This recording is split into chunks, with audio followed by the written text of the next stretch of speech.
Come gather round the campfire and hear our ghostly tales of chilling terrors, darkest woes, and anything that goes bump in the night. So cuddle up with your best friend or dare it alone. The darkness is closing in and spirits are calling your name. This is Fireside Phantoms.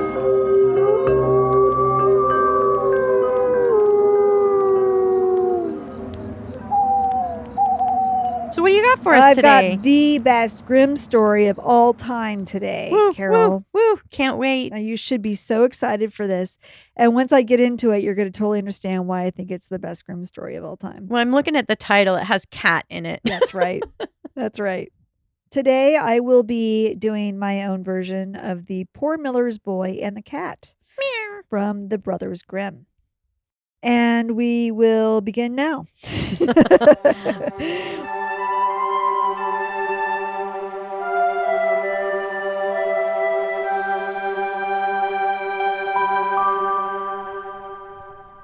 Once there was a miller named Bob who had a very successful milling business.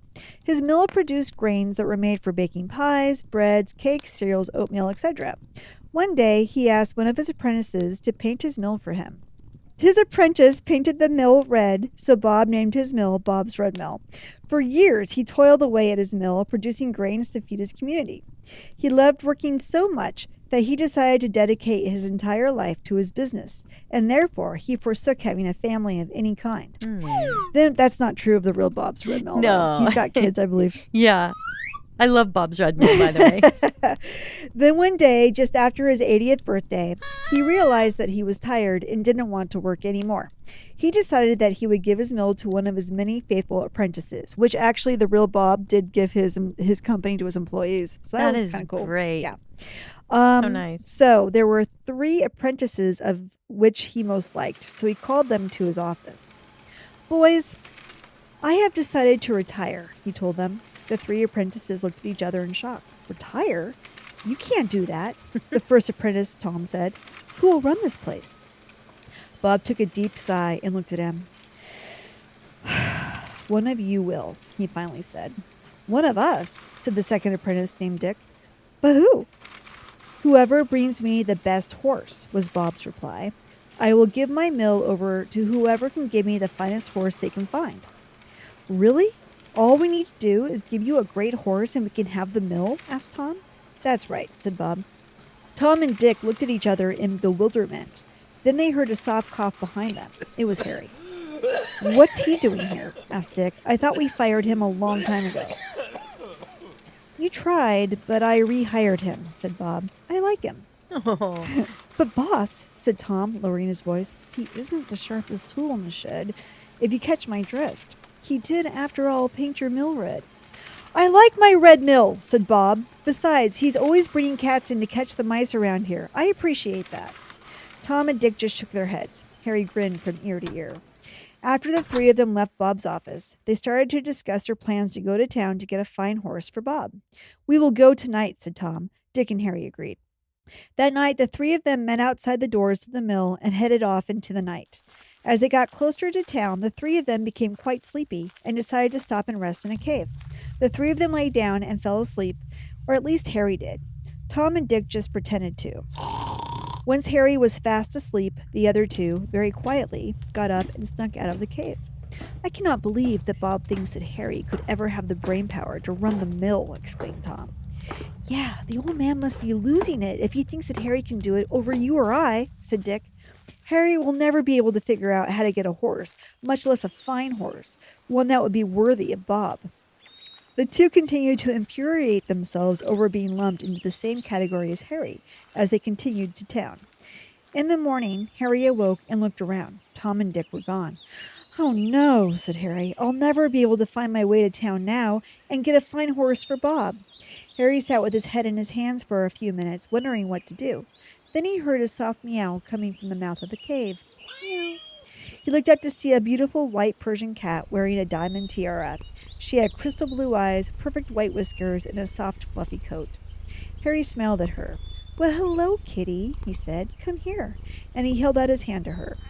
The cat sauntered over to him and rubbed up against his leg while he petted her head and body. What a pretty cat you are, he said. Thank you. Harry jerked around behind him, but nothing was there. What the? He looked all around him to see who had spoken, but there was no one. Who said that? I did. Harry looked down. The cat was looking up at him. Hello. She purred. Harry stumbled backwards and fell down, staring at the cat in disbelief. Oh my God, he said. You can talk? The cat walked up to his face and blinked her eyes at him in a loving gesture.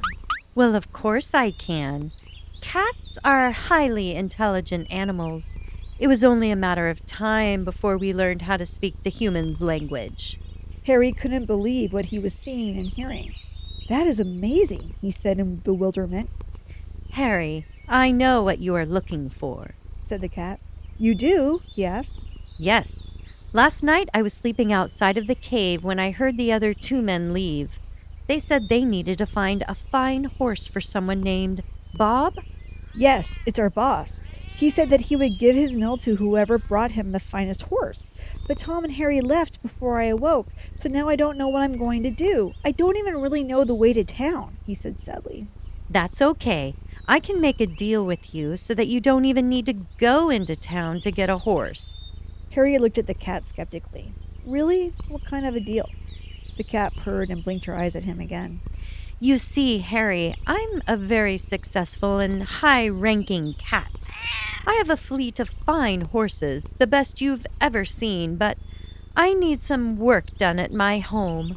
If you would come and work for me for 7 years, I'd be happy to give you one of my fine horses as payment. Harry mulled this over in his head.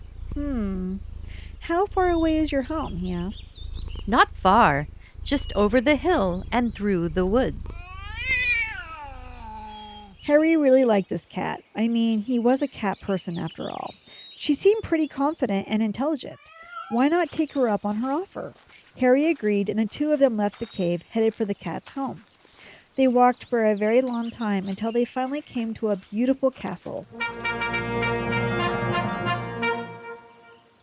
As he entered the courtyard to the castle, he saw that the entire castle was filled with cats.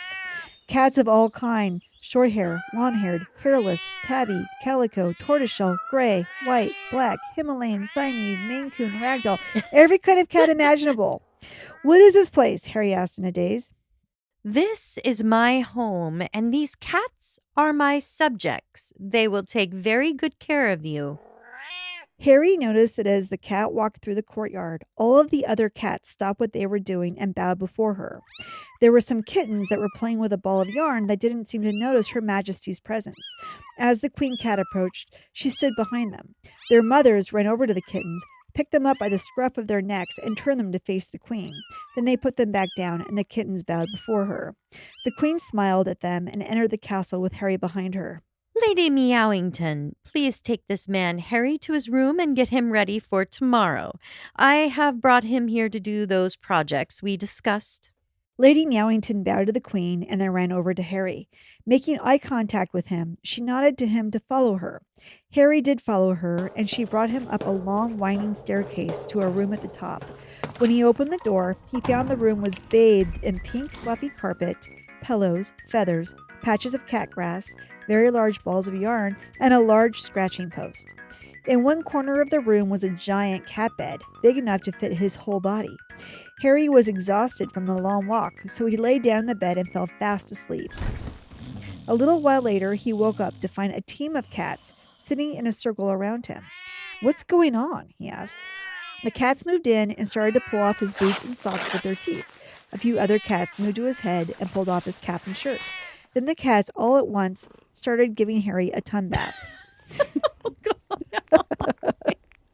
Harry started to laugh because it was tickling him, but it felt good at the same time. When the cats were done bathing him, they dried him with their fluffy tails. Then a few more cats brought in a rolling cart, on top of which was a dead bird that they had caught earlier in the day and had cooked over an open fire for him. Harry was starved and gobbled up the bird as well as the large saucer of milk that was next to it. Once Harry was finished with his meal, the cats took the rolling cart away. As they left, the queen entered his room. Tomorrow, Harry, I would like for you to do the following chores for me, She said. I need some wood chopped, some grass mowed, and some Nepeta cataria harvested from the field. What is Nepeta Kataria? Asked Harry. The queen smiled at him. Catnip. Harry nodded his understanding. Then the door opened and a few more cats entered the room. These cats will keep you warm tonight, said the queen. She then turned, swung her tail in the air, and sauntered out of the room, the cats bowing as she passed them. Harry turned to his cat bed and climbed in. The two cats snuggled up beside him, and they all fell asleep together. Harry couldn't believe how warm the cats kept him all night. The next morning he awoke. The cats helped him to dress and fed him breakfast, eggs, and milk. He then went to work for the queen, doing the tasks she had requested. Every morning, Harry would awake with his cat companions, have breakfast, and then go to work. He loved living at the cat castle and was completely smitten by the cats. He would play with the kittens and let them crawl onto his shoulders and head as he harvested the catnip. At night, he would go to the dining hall where all the cats would sit and eat together. Then one of the minstrel cats would play the guitar and sing about the victories of catching mice, naps in the sunshine, and defeating dogs through their intelligence and wit. He loved it so much he never wanted to leave, but the day came when the queen came to him and said that his 7 years were up. Really? He said. Already? It went so fast. It seems like it's only been 6 months. Yes, it did go by quickly, agreed the cat queen. You've been so helpful to us here, but it is time that I release you. However, I still owe you payment for your services. In 3 days' time, I will come to you at the miller's house, and I'll bring you a fine horse. Harry was sad that he wasn't being asked to stay, but he nodded his head. The next day, the queen showed Harry the path to return to the miller's house. He said his goodbyes to the cats and started down the path. A few of the kittens followed him down the path, softly meowing their goodbyes. He turned and waved at them. The queen watched him go from her window up high. Harry walked all day until he finally got to the miller's house. It was dusk, and there was a warm yellow light glowing from inside the miller's home. He noticed 2 horses tied to the fence posts outside. Then he heard footsteps behind him. "What the hell?" Tom exclaimed. "Where did you come from, Harry?" Harry turned to see Tom and Dick approaching. "Yeah, you've been gone an awfully long time," said Dick. "I was out getting a fine horse for Bob," said Harry. Upon hearing this, both Tom and Dick burst out laughing. "Oh, you! Oh, please, Harry. You would be the last person who could find a fine horse for Bob," said Dick. "And besides," said Tom, "Bob loves the horses we brought for him. Look at these great animals." With that, Tom walked over and patted one of the horses on the rear quarters. The horse responded by letting out a loud fart. Both Tom and Dick started laughing. Harry looked down and noticed that the horse was keeping its leg elevated behind it, only putting weight on the other 3 legs. "What's wrong with your horse?" he asked Tom. "Well, as it turns out," said Tom, "there is a severe supply chain shortage in fine horses, so this is the best one I could get." "A lame horse is the best you can get?" asked Harry. "It's true," chimed in Dick. "My horse is blind. It's really all that was available." The 2 men continued to congratulate each other on their wicked awesome finds when the door to Bob's house opened. "Who's out there?" asked Bob. Harry gasped. Bob had gotten quite old since he had been away. His hair was completely white and his vision was poor. He held a cane in his hand. "It's us," yelled Tom. "Just me and Dick." "Oh, well, come on in now. It's getting late," said Bob. Harry was about to speak up when Tom shushed him. "No, Harry, you don't get to come inside. You have no horse to offer Bob." "That's right," said Dick. "You're sleeping in the barn tonight with the cats." Then the 2 of them walked off towards the front door of Bob's home as Harry watched them go. He turned and walked to the barn where he slipped inside. Many of the cats Harry had brought to the mill years ago to catch the mice were still there. He was overjoyed to see them. "Hello, kitties," he said excitedly. "I'm home." The cats gathered around him and smiled. "I met your queen. She is beautiful, and she let me in on your little secret. I know you can understand me when I talk, because she can talk too." The cats all meowed in happy chatter. "Okay, kitties, let's get some sleep. I'm exhausted from my trip." And with that, Harry made a straw bed and laid down as the barn cats snuggled up against him for warmth. Harry stayed in the barn with the barn cats for 3 days, awaiting his payment from the queen. He avoided contact with Tom and Dick and did not announce to Bob that he had returned. He knew that Bob would wait for his arrival before rewarding his mill to anyone, so as soon as the queen cat arrived with his horse, he could take over as rightful owner of the mill. On the 3rd day, Harry awoke, stretched out his long body, snapped on his suspenders, and threw open the doors to the barn. "This is the day, kiddies!" The barn cats eagerly ran to the door to await the visit from their queen. A few minutes later, Harry and the cats heard the sounds of trumpets and looked down the road. Coming towards them was a beautiful Cinderella-style coach, led by a team of 6 gorgeous white horses. 2 men sat at the helm, guiding the horses down the path. One horse was tied to the back of the coach. It was the most beautiful horse Harry had ever seen. The coach and horses pulled up in front of the miller's house. Tom, Dick, and Bob had heard the trumpets as well, so they came out to see what was going on. Once the coach stopped, one of the coach drivers jumped down and opened the door to the coach. Out stepped a beautiful queen in a long flowing gown and a fluffy white wrap around her shoulders. She reminded Harry of the Cat Queen. Hello, I'm here to see Harry. Harry came running up to them. "Here I am," he said. As he approached, he locked eyes with the queen. She was gorgeous, and he instantly felt a little self-conscious. After all, he had been sleeping in the barn for 3 days, and he was a disheveled mess.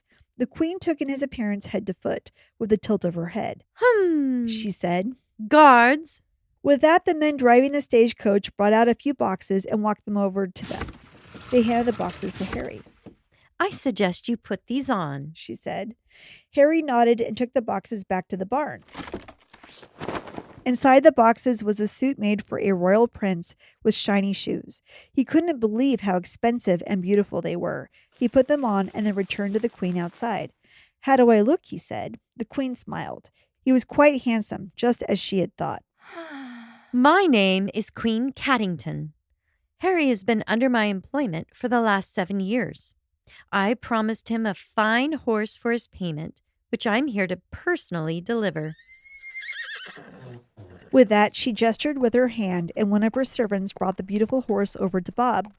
I believe he wanted you to have this horse. Bob, Tom, and Dick just stood there with their mouth agape. Finally, Bob stuttered, Thank you, Miss Caddington. I mean, Your Majesty." He then turned to Harry. "Harry, this is the most beautiful horse I've ever seen. Clearly, you are the winner and should have my mill." Harry's eyes filled with tears as Bob handed him the keys to the mill. "Not so fast," yelled Tom and Dick at the same time. "There is no way we are losing the mill to this asshole." And with that, Tom picked up a large rock and Dick picked up a club and started moving towards Harry. "Guards!" yelled Queen Caddington. The guards ran back to the coach and opened the door. Out stepped Michael Myers. He had a long kitchen knife in his hand and a few kittens playing on his shoulder. He started walking towards Tom and Dick as his theme music started playing. Queen Caddington grabbed Harry's hand, and the two of them ran to the barn with Bob close behind them. They were not sure what happened to Tom and Dick, but they could hear their screams from inside the barn. When everything turned quiet, they opened the door to the barn and peeked out. Michael was returning to the coach. One of the kittens was licking the blood off his mechanic's uniform, while the other kitten had a disembodied finger in its mouth that it was innocently stuffing into Michael's pocket. Michael petted the kittens as he climbed into the coach. "Wow, that was scary," said Harry. "And unexpected," said Bob. "Yes, well, I like to be prepared for all occasions," said the queen. Harry couldn't believe it. The beautiful queen before him was the cat he had worked for the last 7 years, and she was friends with Michael Myers, and Michael Myers saved his life. No way. "Thank you so much for the horse, the clothes, and for saving me," said Harry to the queen. "Harry, I brought you the horse to give to your old employer, Bob, but what I'd really like is to take you back with me to my castle. I'd like you to be my husband and the king of Catland."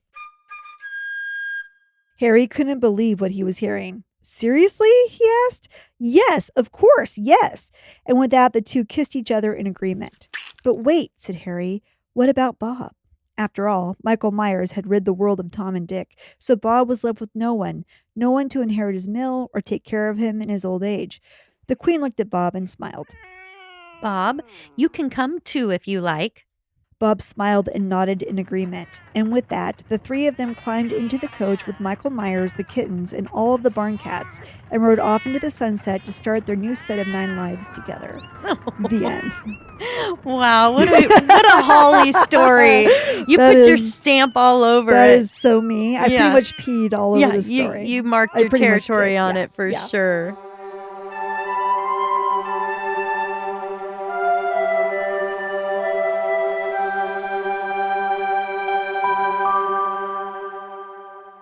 And that's basically, I didn't really change much to the story. The queen cat is actually a tabby cat instead of a white Persian. I like the white Persian It for seems sure. more queen-like, I guess. Yes. And then, of course, Michael Myers did not make an appearance in the original. But other than that, it was pretty spot on to the Grimm story. That is so great. You know what else I like about this story is that it is untraditional in the sense that in this story, the girl saves the guy.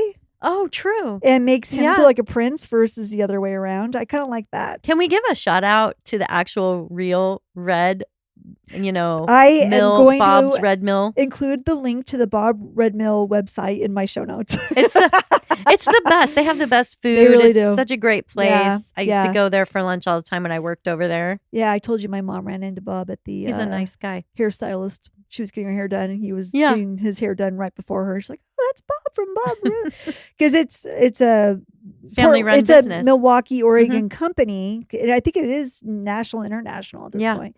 But yeah, so Bob hangs out in the same stomping grounds of Carol and I. So we Yeah. do every once in a while. We'll say, "Oh, there's Bob from Bob's Red Mill." Healthy food, for So sure. I like to give him a nod, another Portland nod. We're nodding at you. Nodding at Bob from Bob's Red Mill. 5 candy corns for you, 5 Bob. candy corns. He probably wouldn't be like, approve "No, of that. He's that's like, too much we don't sugar." allow that in this mill. That's too much sugar, you guys. That's You right. want to just keep it healthy. Well, thank you, Holly. Thank you, Carol. Another wonderful Grimm I story, appreciate that. I had a lot of fun with that one for obvious reasons. obviously. All right, you guys. We'll see you next time. See ya. Bye.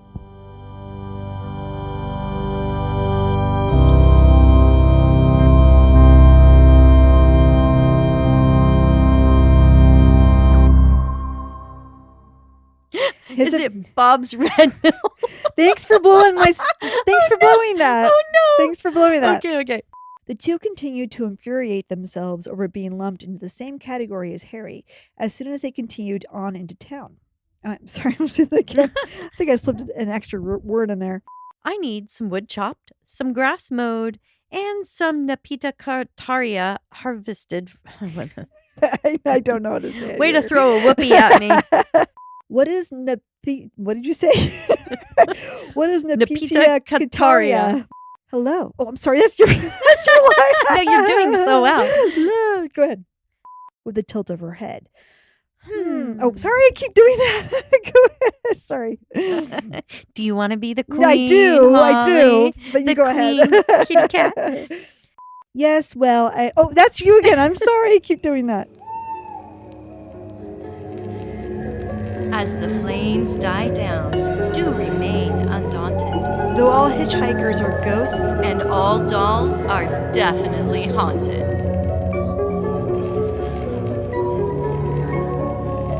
hey guys, be sure to follow us on Instagram. Our handle is @FiresidePhantoms. If you have a spooky story you would like to share with us, send it to firesidephantoms@gmail.com and you may hear it on a future episode.